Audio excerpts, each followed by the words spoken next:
Bengal mirror prime time पर देखे खबरें फटाफट। अब चंद मिनटों में जाने शिल्पांचल का हाल। आइए शुरू करते हैं आज की खबरों के साथ।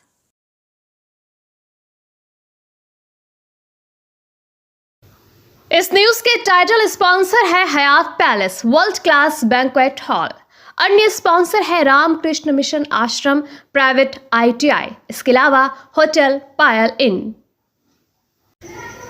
पश्चिम बंगाल सरकार के शहरी विकास एवं नगर विकास विभाग द्वारा आसनसोल नगर निगम बोर्ड को भंग करने के फैसले के बाद प्रशासनिक स्तर पर कार्रवाई भी शुरू हो गई है। बुधवार सुबह राज्य सरकार की ओर से जारी आदेश के बाद आसनसोल नगर निगम के विभिन्न विभागों में लगे अधिकारियों और पार्षदों के नाम वाले नेम प्लेट हटाने का काम शुरू कर दिया गया। मेयर विधान उपाध्याय, चेयरमैन अमरनाथ चैटर्जी, उपमेयर अभिजीत घटक और Wasim ul Haq, MIC Gurudas Chatterjee, borough chairman Utpal Sinha लिखे नेम प्लेट उनके चैम्बर के बाहर से हटा दिए गए। अब बोर्ड भंग होने के बाद इन लोगों का पद भी चला गया है और नगर निगम से उनको सुविधाएं भी नहीं मिलेंगी। नगर निगम बोर्ड भंग होने के बाद अब नगर निगम का पूरा प्रशासनिक कार्यभार आसनसोल दुर्गापुर विकास प्राधिकरण ADDA के मुख्य कार्यकारी अधिकारी CEO अदिति चौधरी के हाथों में होगा। उन्हें सरकार ने नगर निगम का प्रशासक नियुक्त किया है। अब नगर निगम की सभी प्रशासनिक और वित्तीय शक्तियां प्रशासक के पास रहेंगी और वही नागरिक सेवाओं तथा विकास कार्यों की निगरानी करेंगी। नया निर्वाचित बोर्ड बनने तक यह सरकार द्वारा निर्धारित अवधि तक आसनसोल नगर निगम का संचालन प्रशासक के नेतृत्व में किया जाएगा।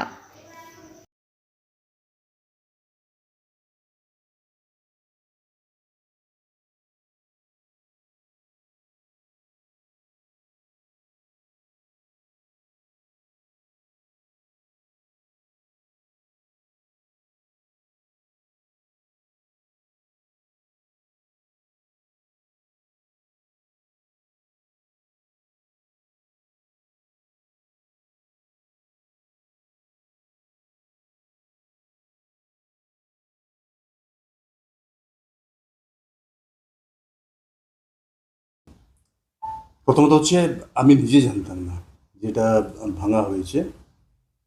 আমি যখন শুনলাম তো শোনার পর তারপর আপনারা এসছেন, এটা দেখুন ওনাদের মনে হয় না গণতান্ত্রিক হিসাবে তো এটা অধিকার নয়।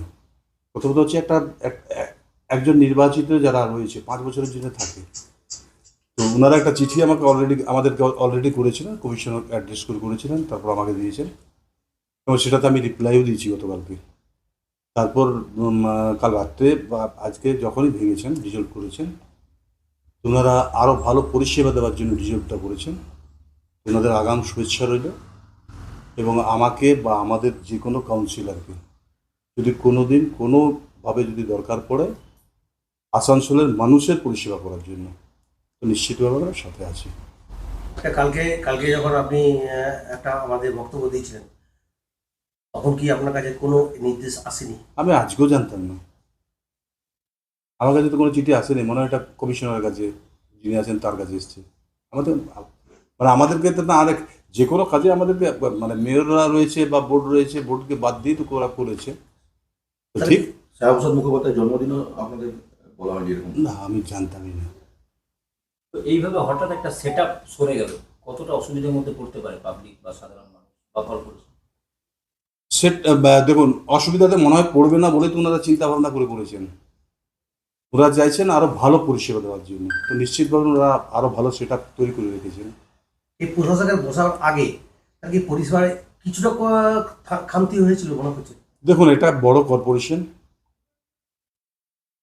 এখানে আসানসোল যে প্রপার আসানসোল ধরুন ঘিঞ্জি ভাবে রয়েছে। তো আমাদের যারা স্যানিটারি ডিপার্টমেন্টে কাজ করে, ধরুন সকালবেলার থেকে কাজ চালু করে, ময়লাটা উঠিয়ে দিল, আবার ময়লা ফেলেছে, তো সেটাকে আবার। आसनसोल बर्नपुर शिल्पांचल वासियों के लिए शादी विवाह हो या निकाह, जन्मदिन हो या अन्य प्राशन या फिर कोई और आयोजन के लिए अब वर्ल्ड क्लास बैंक्वेट हॉल के लिए चिंता करने की जरूरत नहीं है, क्योंकि हयात ग्रुप का हयात पैलेस बैंक्वेट हॉल आपकी हर जरूरत को पूरा करने के लिए तैयार है। जी हां, आसनसोल के इस्माइल आजाद नगर में वर्ल्ड क्लास सुविधाओं से लैस हयात पैलेस में आप कर सकते हैं कोई भी आयोजन। हयात पैलेस में आपको मॉडर्न सुविधाओं से युक्त बैंक्वेट हॉल, स्टेज और स्टार कैटेगरी की सुविधाओं से लैस कमरे उपलब्ध है। ये सुविधाएं आपको किफायती दरों पर उपलब्ध है, तो फिर देर किस बात की? बुकिंग के लिए अभी संपर्क करें 9832213829 पर। और हाँ, बंगाल मिरर के दर्शकों के लिए बुकिंग में विशेष सुविधा मिलेगी। স্কিল ইন্ডিয়া গড়তে উদ্যোগী হয়েছে Asansol Ramakrishna Mission Ashram private ITI. মাধ্যমিক উত্তীর্ণ ছাত্রছাত্রীদের স্কিল ডেভেলপ করতে Asansol Ramakrishna Mission Ashram private ITI এর উদ্যোগ জীবন নির্মাণে আলোর দিশা। আর এরই মাধ্যমে বিগত 7 বছর ধরে সাফল্যের সাথে এগিয়ে চলেছে। Asansol Ramakrishna Mission Ashram private ITI এর বিভিন্ন কোর্সগুলির মধ্যে রয়েছে ইলেকট্রিশিয়ান কোর্স ও ফিটার কোর্স 2 বছরের জন্য, ওয়েল্ডার ও computer operator and program assistant course 1 বছরের জন্য। শুধু তাই নয়, প্লেসমেন্টেরও ব্যবস্থা চোখে পড়ার মতো। বিভিন্ন কোম্পানি প্লেসমেন্টের মাধ্যমে আইটিআই ট্রেনিদের উজ্জ্বল ভবিষ্যৎ গড়ার লক্ষ্যে এগিয়ে এসেছেন। Asansol Ramakrishna Mission Ashram private ITI থেকে প্রশিক্ষণপ্রাপ্ত ছাত্রছাত্রী উভয়ই প্লেসমেন্ট পেয়েছে। কোম্পানির কর্তৃপক্ষ তাদের দক্ষতা এবং আচরণ নিয়ে প্রসন্ন। তাই আমাদের লক্ষ্য ছাত্র ও ছাত্রী উভয়ের দক্ষতাকে সমান্তরালভাবে এগিয়ে নিয়ে যাওয়া। ভর্তি সংক্রান্ত বিশদ বিবরণ জানার জন্য এখনই যোগাযোগ করুন 7585874749 এই নম্বরে।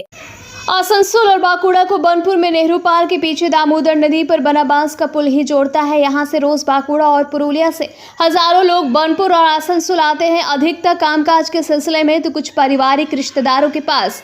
लेकिन ये पुल जो अभी दिख रहा है, आशंका है कि आने वाले बरसात के दिनों में जब दामोदर नदी पानी से लबालब भर जाएगा तो नदी की तेज धारा में बह जाएगा। फिर नावें ही चलेंगी जो लोगों को नदी का आर पार कराएंगे। हर साल ये किस्सा होता है। सालों से नदी पर कॉन्क्रीट का पुल बनाने की मांग जाती रही है। फॉस्बेकी समेत आसनसोल के अन्य बिजनेस फोरम ने भी ये मांग की है, लेकिन ममता बनर्जी के राज्य में दामोदर नदी पर पुल नहीं बना। पिछले साल जब बांस का पुल नदी में बह गया तो उस समय वर्तमान की नगर विकास मंत्री अग्निमित्रा पॉल ने नदी तट पर जाकर देखा था और कहा था कि भाजपा की सरकार बनी तो हम यहाँ कॉन्क्रीट का ब्रिज बनाएंगे। अब लगता है कि ये बात सच होने वाली है। फॉस्बेकी के अध्यक्ष सचिन रॉय ने बताया है कि मंत्री अग्निमित्रा पॉल से हाल में बैठक हुई थी तो उन्होंने ब्रिज के संबंध में सकारात्मक बात कही है। आसनसोल नगर निगम पर राज्य सरकार का बड़ा एक्शन। लंबे राजनीतिक और प्रशासनिक विवाद के बाद पश्चिम बंगाल सरकार ने आसनसोल नगर निगम बोर्ड को भंग कर दिया है। अब नगर निगम की कमान आईएएस अधिकारी और एडीडीए की सीईओ अदिति चौधरी के हाथों में होगी। उन्हें प्रशासक नियुक्त किया गया है और नए बोर्ड के गठन तक या अधिकतम 6 महीने तक वही सभी प्रशासनिक जिम्मेदारियां संभालेंगी। बताया जा रहा है कि लगातार प्रशासनिक गतिरोध, बोर्ड की बैठक ना होना, शो कॉज नोटिस और नगर निगम के भीतर बढ़ते राजनीतिक संकट के बाद सरकार ने ये बड़ा फैसला लिया। उधर 106 पार्षदों में से 6 पार्षद और 2 बोरो चेयरमैन पहले ही इस्तीफा दे चुके हैं, जिससे हालात और भी जटिल हो गए थे। अब सबसे बड़ा सवाल, क्या अदिति चौधरी के नेतृत्व में आसनसोल नगर निगम की व्यवस्था पटरी पर लौटेगी और नए बोर्ड के चुनाव कब होंगे? বোর্ডটা ভাঙমারি ছিল, ওটা কোনো আওয়াজ ব্যাপার নেই, ওটা কিছু কাজই করতে পারছে না। কোনো কাউন্সিলর এলাকায় নেই, ঘর ছেড়ে চলে গেছে, বাড়ি থেকে বেরোচ্ছে না, সাধারণ মানুষের সঙ্গে যোগাযোগ নেই, কোনো কাজ হচ্ছে না। বোর্ডটা ভাঙার দরকার ছিল, বোর্ডটা ভেঙেছে, ভালো হয়েছে। आसनसोल के चित्रा मोड़ में आज भारतीय जनता अल्पसंख्यक मोर्चा की तरफ से हेलमेट वितरण का कार्यक्रम किया गया। यहाँ पर आसनसोल उत्तर के विधायक कृष्ण नंदू मुखर्जी के अलावा आसनसोल दुर्गापुर पुलिस कमिश्नरेट के ट्रैफिक विभाग से जुड़े अधिकारियों से हेलमेट प्रदान किया। इस मौके पर भाजपा विधायक ने कहा कि हेलमेट सिर्फ इसलिए जरूरी नहीं है कि आप कानून से बचे, बल्कि अपनी सुरक्षा के लिए भी हेलमेट पहनना बहुत जरूरी है। उन्होंने कहा कि हर 2 पहिया वाहन चालक को ये याद रखना चाहिए कि जब वो बाहर निकलता है तो घर में कोई उसका इंतजार करता है। इस वजह से अपनी और अपने परिवार की सुरक्षा के लिए भी उन्हें हेलमेट पहनना चाहिए। उन्होंने आज के इस कार्यक्रम की तारीफ करते हुए कहा कि भाजपा अल्पसंख्यक मोर्चा के पल पर जो हेलमेट वितरण का कार्यक्रम किया जा रहा है वो बहुत ही अच्छा कार्यक्रम है। इससे लोगों के अंदर न केवल ट्रैफिक नियमों के बारे में जागरूकता लाने में सहायता मिलेगी, बल्कि लोग अपनी सुरक्षा को लेकर भी जागरूक होंगे। इस मौके पर भाजपा के वरिष्ठ नेता पवन कुमार सिंह भी मौजूद थे। भाजपा के अल्पसंख्यक नेत्री नाज़नीन अकमल ने कार्यक्रम को सफल बनाने में योगदान दिया।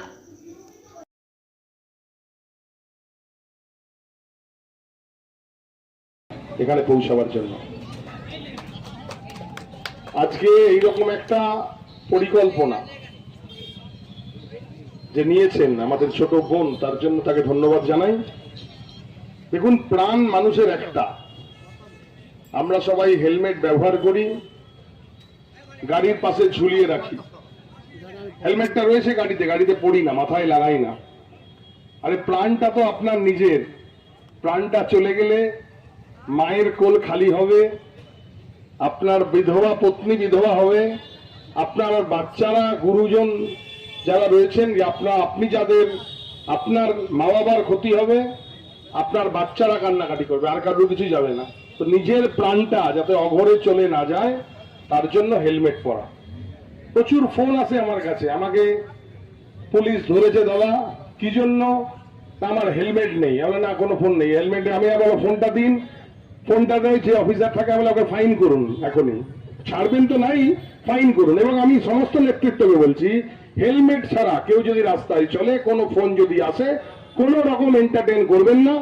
আপনি এখানে ওসি সাহেব বসে রয়েছেন, আপনাকেও আমি বলছি, যদি হেলমেট ছাড়া কেউ হয়, ভারতীয় জনতা পার্টির নাম করতে পারে, নেতা হতে পারে, যে হবে, কোনো রকম তাকে রেয়াত করবেন না। আপনি সঙ্গে সঙ্গে চালান কাটবেন, ফাইন করে দেবেন।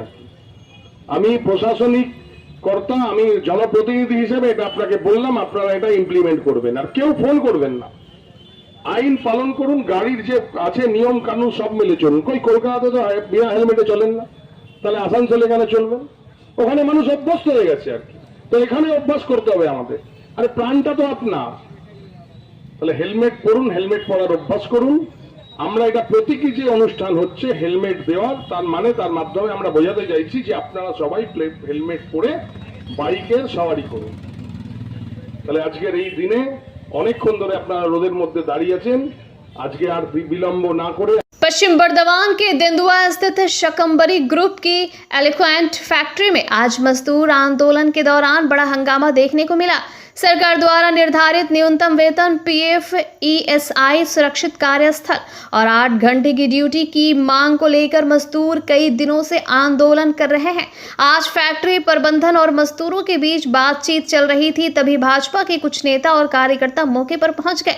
आंदोलनरत मजदूरों ने राजनीतिक हस्तक्षेप का विरोध करते हुए कहा कि ये उनकी रोटी रोजी और अधिकारों की लड़ाई है, इसमें किसी राजनीतिक दल की जरूरत नहीं है। इसके बाद मजदूरों ने भाजपा नेताओं और कार्यकर्ताओं को फैक्ट्री परिसर से बाहर कर दिया। सूचना मिलते ही कल्याणेश्वरी फाड़ी की पुलिस मौके पर पहुंची और स्थिति को नियंत्रित किया। बाद में फैक्ट्री प्रबंधन ने मजदूरों से 17 तारीख तक का समय मांगा। मजदूरों ने चेतावनी दी है कि यदि तब तक न्यूनतम वेतन लागू नहीं हुआ तो वे और बड़ा आंदोलन करेंगे। फिलहाल आंदोलन को अस्थायी रूप से स्थगित कर दिया गया है।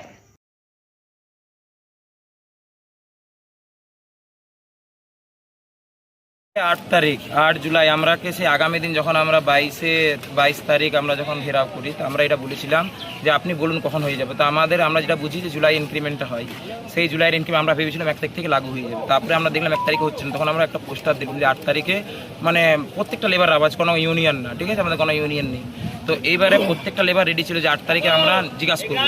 সেটা আমরা বুঝলাম যে আমরাকে ভালো করে ইও করলো, মানে কী বলে কপারেটও করেছে কোম্পানির লোক আমাকে যাবাবু, আমরা মানে শুক্রগুজার যে উনি বাইরে এসেছেন, আমরা কোনোদিন দেখিনি কোনো ম্যানেজমেন্ট বাইরে এসেছে, আমরা জানি লেবারের জন্য বাইরে এসেছে। তো বাইরে এসে উনি ইনশিওর করলেন যে 17 তারিখে আমার যত অনেক উন্নতি হয়েছে, আমি বলছি সালানপুর আগের থেকে অনেক উন্নতি হয়েছে, এগুলা পুরোপুরি ক্রেডিট ম্যানেজমেন্ট আর লেবারদের। প্রত্যেক জায়গায় ইএসআই সব কিছু শুরু হচ্ছে, ভালো পরিষেবা পাচ্ছে। আমাদের ওই জিনিসটা হচ্ছে মিনিমাম পে, যেটা আমরা বলা হলো যে 17 তারিখ ফাইনাল হয়ে যাবে। যদি 17 তারিখ ফাইনাল না হয় তাহলে আমরাকে যে পুলিশ অফিসার ছিলেন, নাম নিচ্ছি না, উনি বললেন যেমন আমরাও আসবো না তোমাদের জন্য, আমরাও আসবো না তোমাদের এই অবস্থা তোমাদের, আমরাও তো একটা মানে লেবার ঘরের ছেলে আমরা কোনোদিন ছিলাম আর এখনও আছি মধ্যমবর্গীয়। তারপর দেখছি যে আমাদের কথা হচ্ছিল ঝাবাবুর সাথে কিছু মানে যাকে আমরা অ্যান্টি সোশ্যাল বলতে পারি, কোন পার্টির ছিল না পার্টি ছিল আমরা জানি না, আমি বুঝতে পারছি না কোনো পার্টির ছিল, এবার কোন পার্টি ছিল এটা আমি জানি না। এবার কোন পার্টির লোক, আমি বলছি ফ্যাক্টরিতে কাজ কি, ফ্যাক্টরিতে যদি কোনো কথা বলতে আসে তো আমরা জানি একটা ইউনিট আছে বিএমএস, ভারতীয় মজদুর সংঘ, সে আসবে। বিজেপি নেতা কি জন্য আসবে? যদি কাউ ডেকে নিত, আমরাকে যদি ডাকে নিত আমরা কি জন্য আসবো? কোনো যদি স্বার্থ হবে সেই স্বার্থটা ওরাই বলতে পারবে। ওরা এমএসপিএলও গিয়েছিল, ওরা ভেবেছিল এমএসপিএলও জাম হবে, এমএসপিএলে আমরা গ্রুপে বলে দিলাম যে লেবারের কথা লেবার বলে, বাইরের কেউ বলবে না, ঠিক আছে? যদি তোমরা রেকগনাইজ করো তাহলে কথা বলতে পারবে। তারপরে ওরা সব ভিতরে চলে গেলো। এবার এরা বাইরের থেকে বলছে অমরকে ডাকো, অমর অনেক বড় নেতা হয়েছে, তাকে মারবো, এই করবো। তারপর আমাকে ফোন করলো ওই বালাজিতা, যাকে আমরা বাইর করে দিয়েছিলাম, কি নাম ওর, কি বাধ্যকর নাম বটে, ও আমরাকে বললো, বলছে তুই কথা আছিস তুই কত বড় বাপের বেড়া বলিস, আমাদের মন্ডল 3 থেকে ওই কি বাপি লো এমনি কিছু নাম বলছিল, চিনি না ছেলেটাকে, বাপি लो और ওই শান্তিময় কি जमुड़िया विधानसभा क्षेत्र के भाजपा विधायक डॉक्टर बिजन मुखर्जी आज आसनसोल नगर निगम पहुंचे, जहां उन्होंने निगम के अधिकारियों से बात की। गौरतलब हो कि आसनसोल नगर निगम के बोर्ड को भंग कर दिया गया है, इसलिए उन्होंने आज आसनसोल नगर निगम पहुंचकर निगम के अभियंताओं और अधिकारियों से बात की और जमुड़िया क्षेत्र के विभिन्न रास्तों की जर्जर हालत को लेकर चर्चा की। बिजन मुखर्जी ने कहा कि जमुड़िया क्षेत्र के विभिन्न इलाकों में रास्तों की हालत काफी खराब है। उन्होंने अधिकारियों और अभियंताओं से बात करने के बाद कहा कि अभियंताओं से बात करके उन्हें एहसास हुआ कि ये सभी कार्य को लेकर बहुत ही गंभीर है और उन्हें विश्वास है कि क्षेत्र के रास्तों की समस्या का बहुत जल्द समाधान निकल आएगा। বিধায়ক হওয়ার পরে অ্যাকচুয়ালি আমার নিজের একটা কাজের জন্য এসেছিলাম। আজকে মানে আপনার ডিজিটাল বার্থ সার্টিফিকেটের জন্য আমার মেয়ে, প্লাস আমার মেন যেটা দরকার ছিল আমাদের সিরিজডাঙ্গার রাস্তা আমি পাচ্ছি না। তো সিরিজডাঙ্গার রাস্তার অবস্থা এতটাই ভয়ঙ্কর হয়ে আছে যে স্কুলের বাচ্চাগুলো যাচ্ছে, পড়ছে, এবং বোরিনডাঙ্গা রাস্তাটাও খুবই খারাপ হয়ে আছে।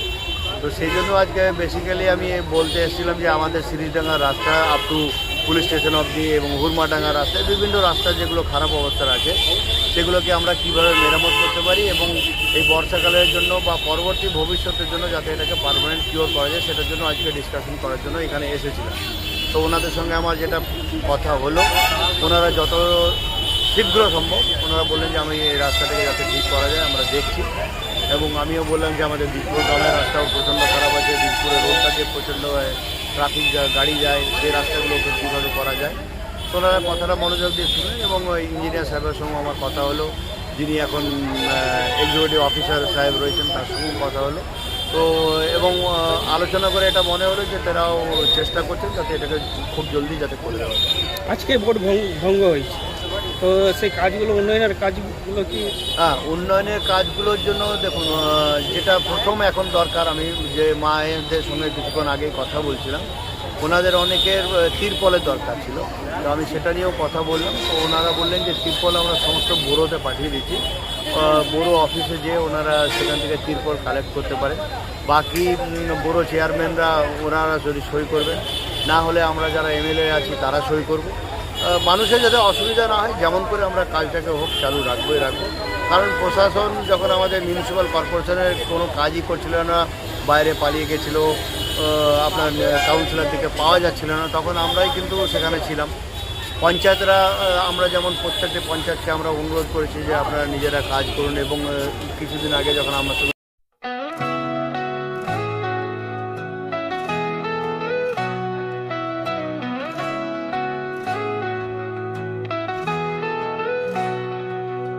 उड़नों की ऊंचाई हर कदम पर अस्थायी कर्मचारियों की विभिन्न मांगों को लेकर बुधवार को दुर्गापुर प्रोजेक्ट्स लिमिटेड के प्रशासनिक भवन के सामने भारतीय मजदूर संघ ने विरोध प्रदर्शन किया। प्रदर्शन के दौरान श्रमिकों ने प्रशासनिक भवन के मुख्य द्वार का घेराव कर अपनी लंबे समय से लंबित मांगों के समर्थन में जमकर नारेबाजी की। आंदोलनकारी श्रमिकों का आरोप है कि श्रमिक विरोधी नीतियों के कारण अस्थायी कर्मचारियों का जब तब तबादला किया जा रहा है। उन्हें अस्थायी रोजगार की कोई गारंटी नहीं है और लंबे समय से वे कई तरह की सुविधाओं से वंचित है।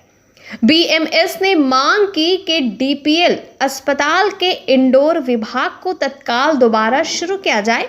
इसके अलावा अस्थायी कर्मचारियों को सरकार द्वारा निर्धारित दर के अनुसार वेतन दिया जाए, उनके रोजगार की सुरक्षा सुनिश्चित की जाए तथा लंबे समय से लंबित सभी मांगों का जल्द समाधान किया जाए। संगठन का कहना है कि श्रमिकों के न्यायोचित अधिकार सुनिश्चित करने के लिए डीपीएल प्रबंधन को तुरंत आवश्यक कदम उठाने होंगे। यदि उनकी मांगों पर शीघ्र ही कार्रवाई नहीं की गई तो आने वाले दिनों में इससे भी बड़ा आंदोलन शुरू किया जाएगा।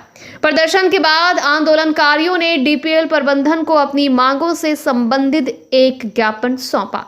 उनका कहना है कि यदि प्रबंधन उनकी मांगों के प्रति उदासीन रवैया अपनाता रहा तो भविष्य में आंदोलन को और अधिक व्यापक और तेज किया जाएगा।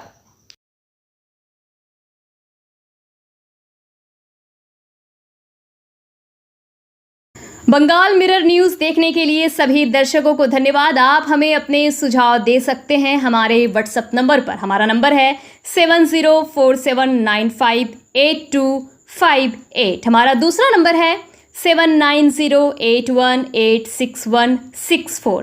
कृपया हमारे चैनल को लाइक और सब्सक्राइब करें।